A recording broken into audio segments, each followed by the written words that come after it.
Ano ang naalala mo noong panahon ng martial law? Sige na.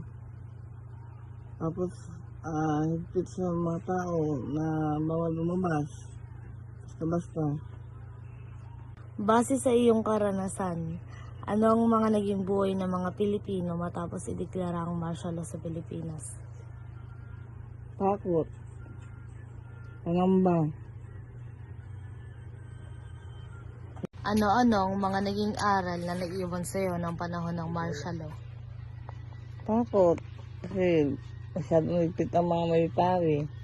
Ano-ano ang mga naalala mo nung panahon ng martial law?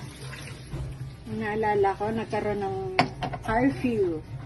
Magandang naitulong sa mga kabataan kasi hindi sila inaabot ng umaga sa kalsada. Base sa iyong karanasan, ano ang mga naging buhay ng mga Pilipino matapos ideklara ang martial law sa Pilipinas?